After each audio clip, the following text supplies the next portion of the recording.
Tudor England, surviving the court was a challenge in itself. For William Howard, 1st Baron Howard of Effingham, it was a lifetime achievement. He served 4 Tudor monarchs, faced treason charges, and stood at the centre of some of the most dangerous events in English history. So how did he survive when so many others, including members of his own family, fell?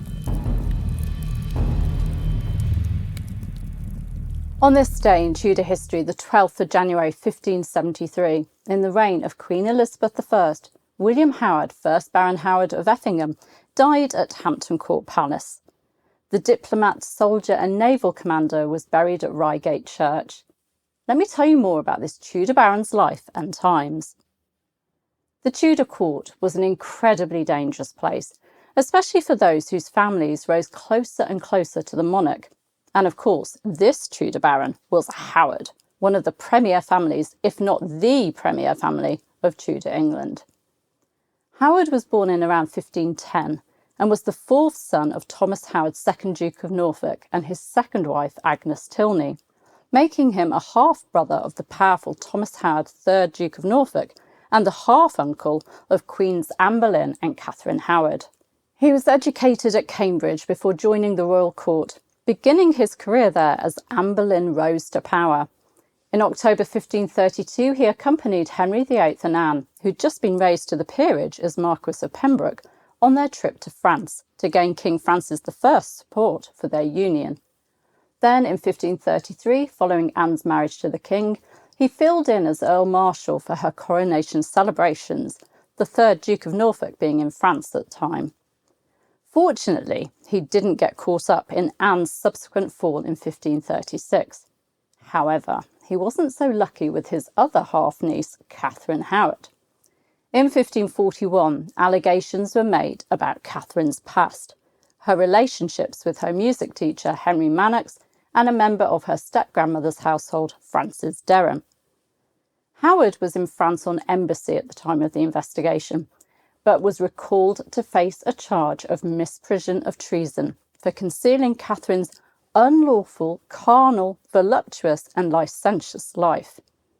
He was tried with his wife Margaret and other members of his family on the 22nd of December 1541.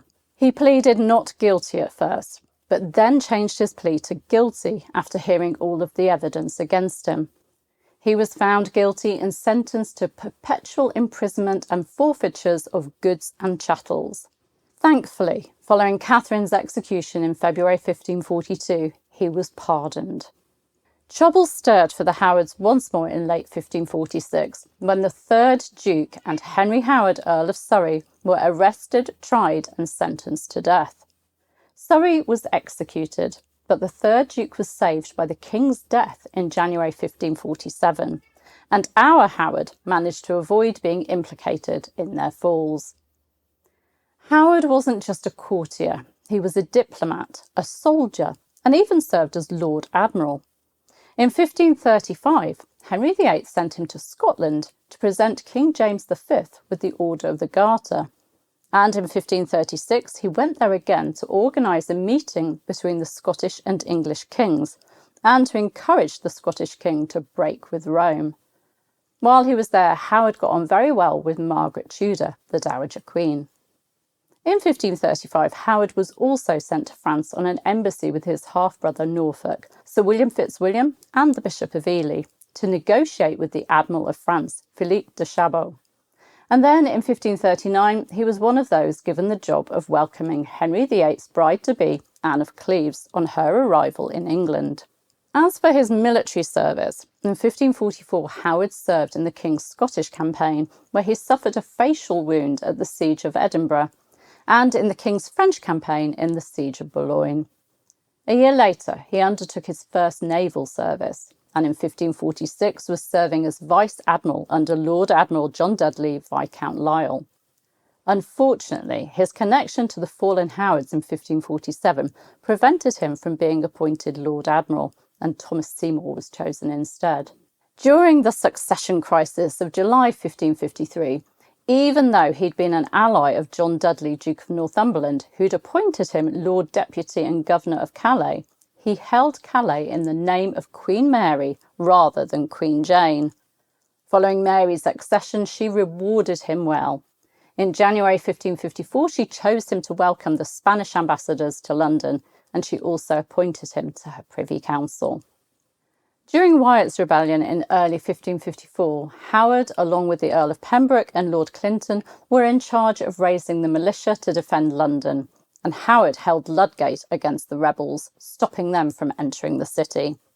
On the 11th of March 1554, he was made Baron Howard of Effingham, and on the 20th of March became Lord Admiral. That same year, he was also elected to the Order of the Garter. But he lost royal favour slightly in early 1558 due to his support of the Queen's half-sister Elizabeth as the Queen's successor, and he ended up losing his admiralty to Lord Clinton. However, the Queen obviously still valued him, as he was made Lord Chamberlain instead. Howard's career didn't end with Mary I's reign. He went on to serve Queen Elizabeth I as Lord Chamberlain and Privy Councillor, and played a role in negotiating peace treaties such as the Treaty of Cateau-Cambrésis. By 1572, Howard was suffering from ill health, and his position of Lord Chamberlain was given to his nephew, Thomas Radcliffe, Earl of Sussex, and Howard was made Lord Privy Seal instead. He died on this day in 1573, and his son Charles succeeded him as second Baron Howard of Effingham. William Howard's story is one of survival, loyalty and adaptability. In a time when many of his family members lost their heads, he managed to navigate the ever-changing political landscape of Tudor England. He served 4 monarchs, held key positions of power, and even managed to work his way back into royal favour after falling from grace and facing imprisonment. His life reminds us that in Tudor England, survival wasn't just about luck. It was about knowing when to adapt, when to stay loyal, and when to keep your head down.